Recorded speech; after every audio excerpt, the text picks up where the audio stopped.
what do I start with? Good morning. I'm Neelu Kohli, and most of you know me as an actor. But there is another aspect to my personality. I'm also an entrepreneur, which most people don't know about because it's happened very recently. So I run this company called Kohli Car Rentals, which is a picture vehicle company. And when you see these blasts in films, we supply the cars. So that's quite interesting, right? So where do I start? So when most people give up a career at the age of 34, 35, I decided to start a career. And so I'm a late bloomer. And that too with acting. Of course, one thing good about the acting industry is that there is no age limit. You can start at any age.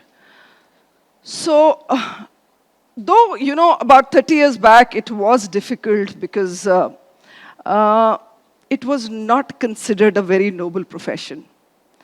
And this typical thing about अच्छे घरों की लड़कियां, बहू, बेटियां acting नहीं करती.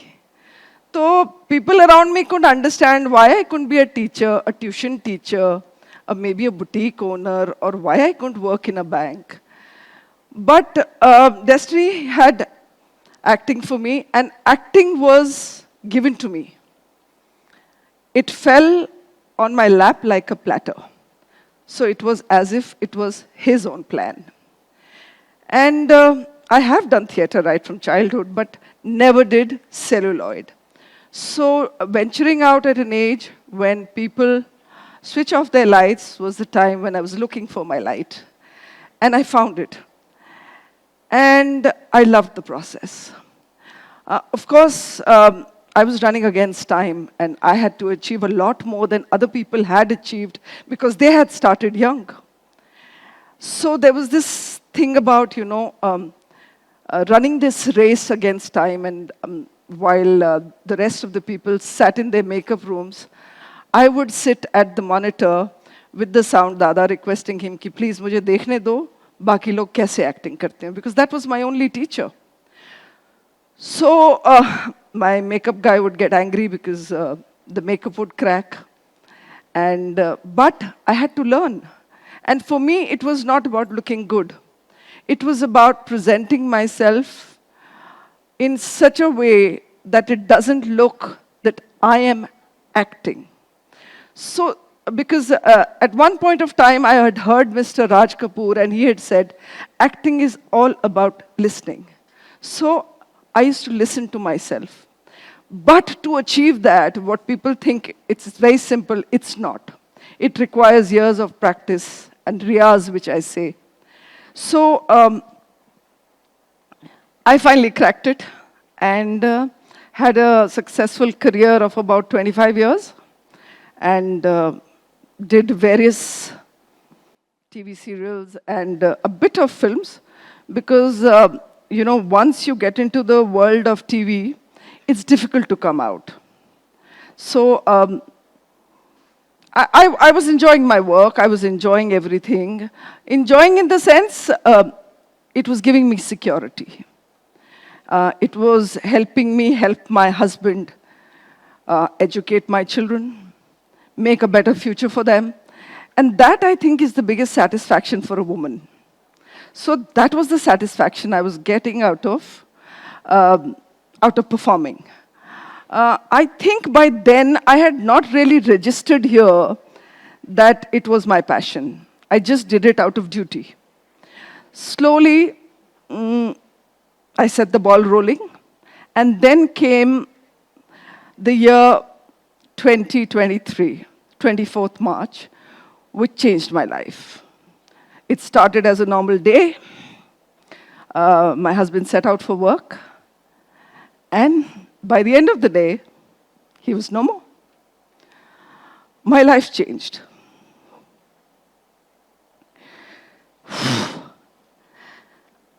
I didn't know what to do.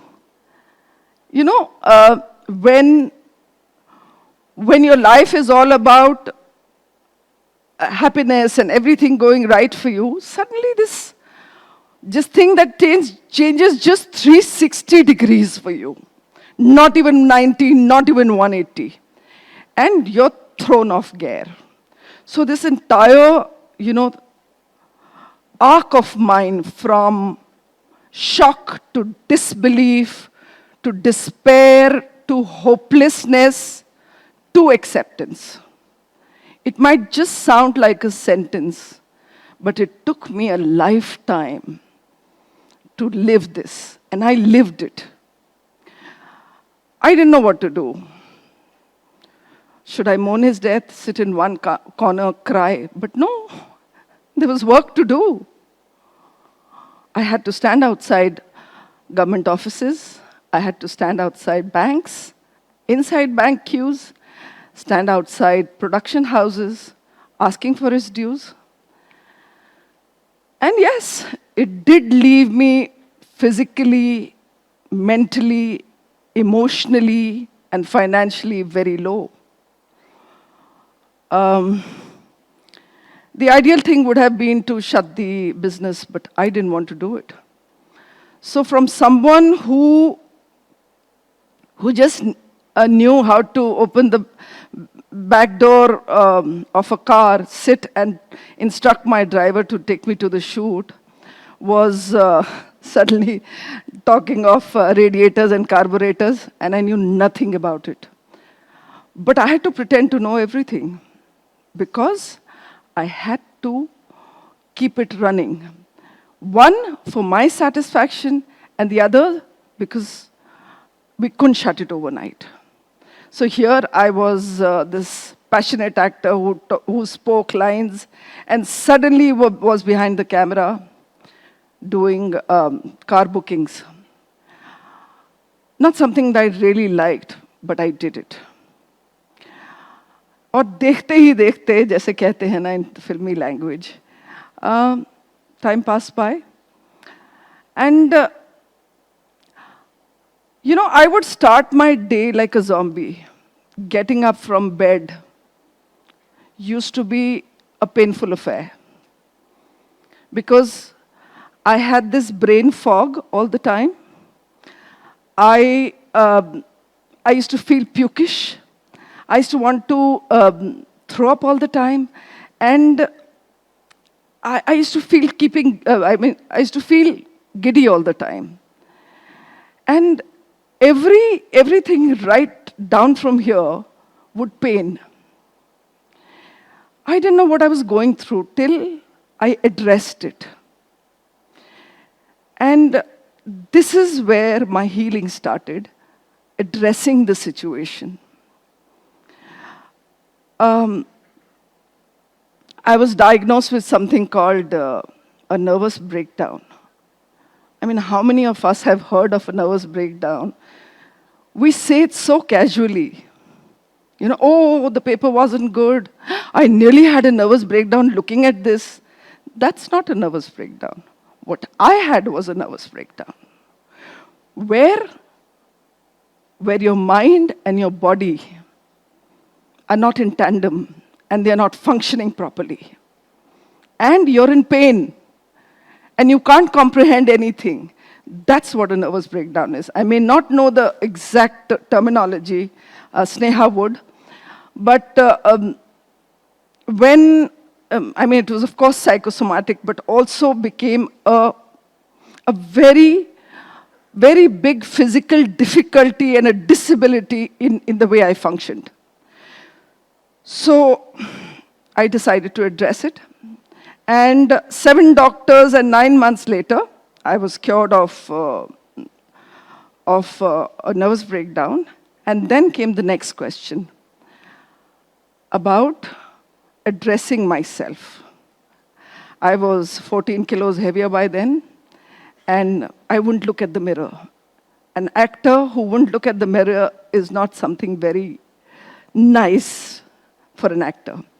But finally, when I did look into the mirror to see how much I had lost in terms of time and myself, I started with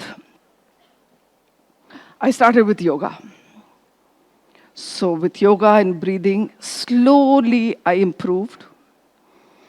And then came the mental aspect. And I today very openly say that I went through a psychologist, a psychiatrist, psychoanalysis, therapy, I did it all. एक time पे it was considered कि पागल जाते हैं. I come from that kind of from a background where, it was considered not normal to go to a psychotherapist. But I have to give it to this industry that I recovered only because of my therapy. That should be an applause to Sneha, not to me.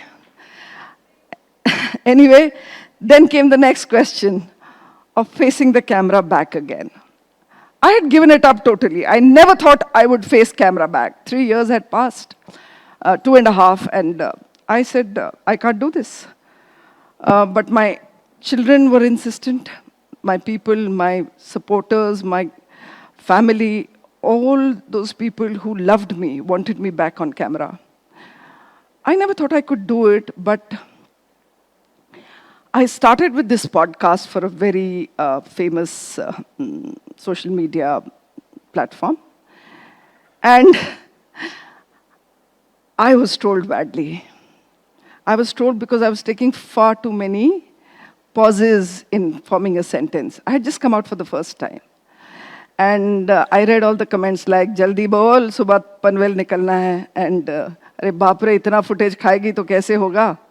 So all those things, but I learned from there, and I worked on myself. Then came the first acting assignment after such a big break.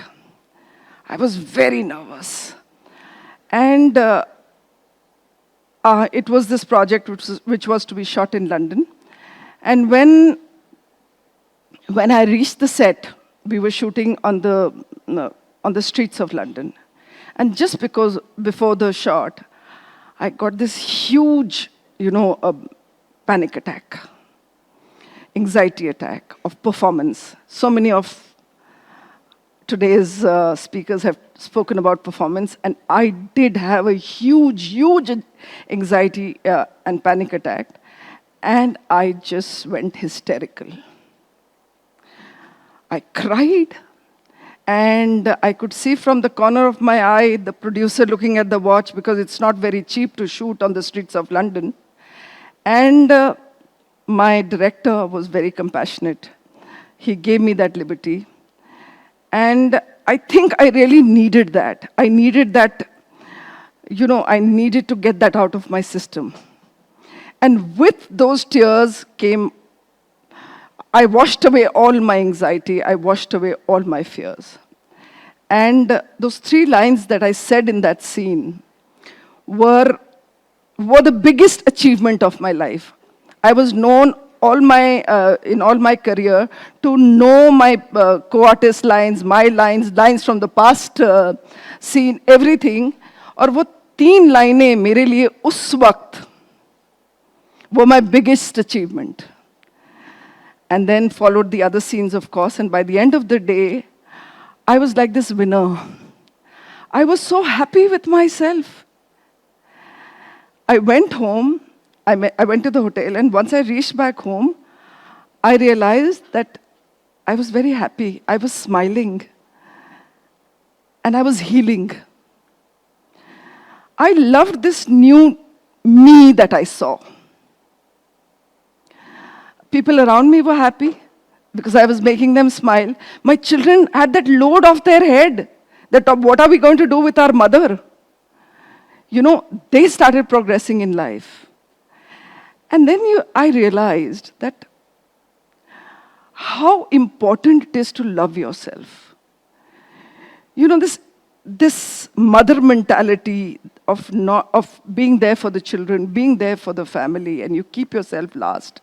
As it is, I was going through this entire guilt trip all my life, first for leaving my children behind and going for work, and then somehow, somewhere being guilty about my husband's passing away, which was really not my fault. But, you know, we live with this, and we feel guilty about being happy. And you realize how simple it is, you know, if you're happy, you're making, it's like a ripple effect that you're creating, and you're making people around you happier. And your approach becomes so much more simpler. It's we who complicate our lives. You know, loving oneself, like one of the speakers said, is not about being self-centered. It's about putting yourself somewhere in priority so you can give back more to the people around you in a much bigger way. I may not be able to be one of those learned ones here who have it all crafted very well and, you know, in their minds. But what I want to say is, when you love yourself, you are in a better position to give. So it's still about giving, which we mothers and are a little wary about and think it's very selfish. It's not. So I started enjoying my new journey, and I realized how happy I was when I was on the sets. This time there was no pressure because I was not doing TV. TV requires a lot of your time and a lot of your, you know, also health compromises, and I didn't want to do it now because, like Amrit said, कि ज़रूरतें कम कर ली थी, तो ज़रूरत नहीं थी इतना कमाने की. TV pays you more, like most of you know. So I'm now doing films and projects which are smaller and which take lesser time and give me the happiness. And for the last 27 years, what I have not done, I'm doing now. I'm meeting friends, I'm traveling, I'm going for shows, and I think I'm in my happiest state of being. So, thank you. So, you know, I'm like this Japanese art called kintsugi, where they join all the broken pieces with gold. And the new piece is even better than the broken one. So thank you all for having me here today. I don't know what I have rambled because this is my first TED Talk, but I have tried to be as honest as I can. And I want all of you to go back today and give a special hug to your mother, each one of you, and be aware of your mom's and grandmom's needs. Thank you so much. बस एक चीज कहना चाहूंगी कि अभी तो बहुत कुछ करना बाकी है, अभी तो सिर्फ जमीन आकी है, अभी आसमान आंकना बाकी है. So Neelu 2.0 is here to stay, and I want each of you to support me in that. Please, thank you so much.